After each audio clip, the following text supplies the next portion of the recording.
And now, BillyCBoxing.com presents Thumbs Up, Thumbs Down with Billy C.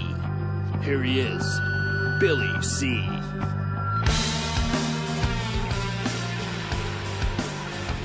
Thank you, Jeremy C. We're coming at you from the Billy C studio in Lake George, New York. I'm Bill Calogero, and it's time for BillyCBoxing.com's Boxing's Thumbs Up, Thumbs Down for today, August 21st in the year 2012. Before we get started, make sure you check out BillyCBoxing.com for the latest boxing news and information. And, of course, you can get the replay of the Talking Boxing with Billy C radio show every single day. You can just click it and play it. You also got the replay of this show, Thumbs Up, Thumbs Down. So make sure you do that.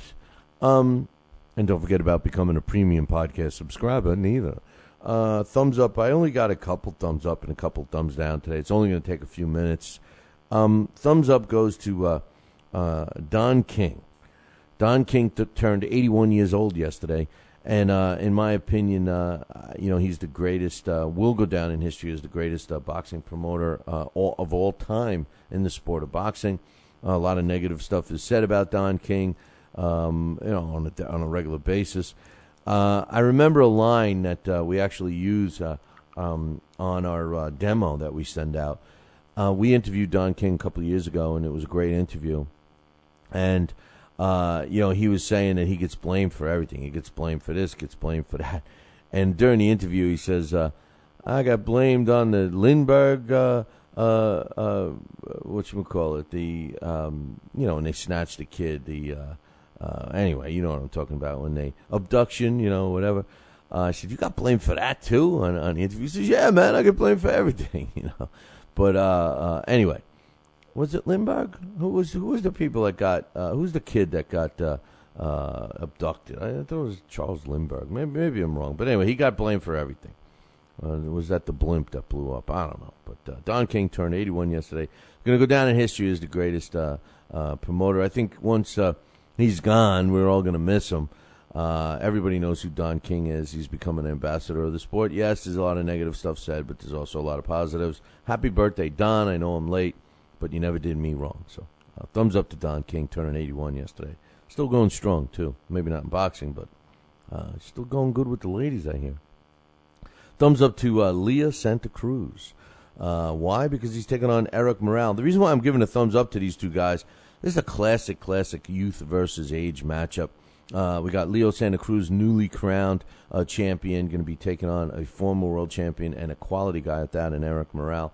I think it's good for the sport, and it deserves a thumbs up. During the Talking Boxing with Billy C show, I referenced a short story that I read when I was a kid, and I continue to read it on a regular basis whenever I feel like it.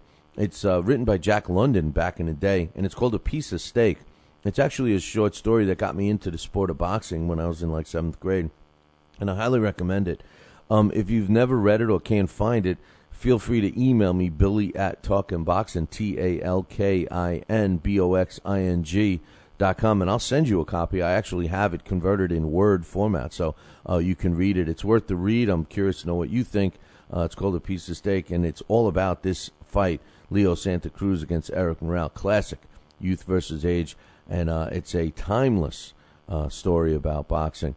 And it's worth the read. But anyway, thumbs up to Leo Santa Cruz and Eric Morale. Now, thumbs down goes to Dan Goosen and Gary Shaw for hiring Nick Cannon to be their ring announcer for such a big fight like Chad Dawson against Andre Ward.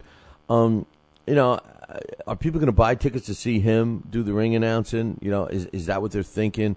Are they thinking about rocking the boat a little bit and not going with a Buffer or Jimmy Lennon Jr. or Thomas Triber or Joe Antonaccio and some of the other ring announcers we've become used to seeing all the time? I mean, why is it that the sport of boxing is the only sport that we get to bring non-boxing people in for every aspect of and expect them to be able to do a great job? Now, I'm not saying that Nick Cannon's going to do a bad job. I've never watched his show. I don't know who he is. I know he's an entertainer for NBC, for their talent show, whatever they have. But the bottom line is, you got a huge fight here, a career-defining fight for two young guys, both in their prime, something that we dream about and long for. And why not bring a regular boxing announcer in, someone that the fans can relate to, a guy that we're used to, rather than kick off a boxing announcer's ring announcer's career on an event like this. Anyway, that's my opinion. I give both Dan Goosen and Gary Shaw, the promoters of this event, a thumbs down. And finally, I give the thumbs down to the New York State Athletic Commission. Why? Well, I've been talking little drips and drabs negativity about the New York State Athletic Commission this week. And the bottom line is this.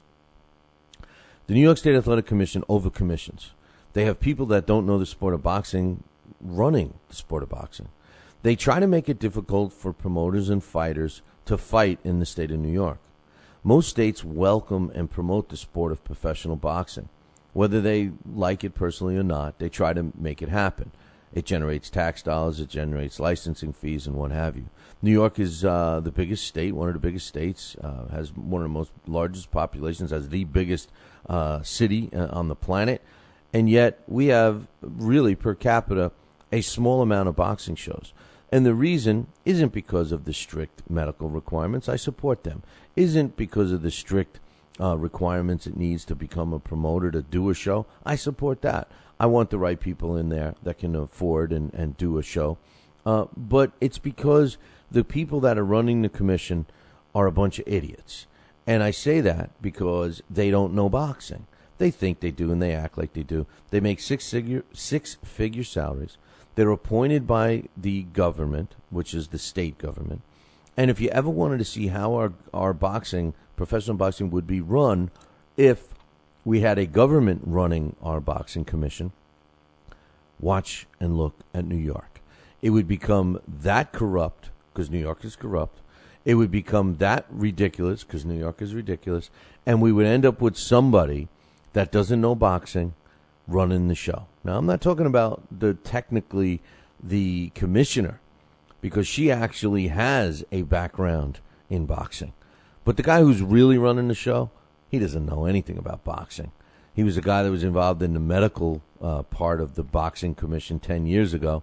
Prior to that, I don't know. I do know that he owns a bar, so he's obviously a bartender or a drinker or a businessman. But that doesn't justify for him to make a six-figure salary and run boxing in this state. I think it's ludicrous, and I think that the reason boxing is so bad and gets a bad rap is because of commissions like New York State. I wish Thomas Hauser would write a story about the commissions, especially New York State. He did once before, and they cleaned up their act. And when Ron Scott Stevens took over, the New York State Athletic Commission was heading in the right direction. And then Ron left. He stepped down, and it's back to its old shenanigans. Oh, Ron, we miss you dearly. That's all I can say for today. Ciao, baby.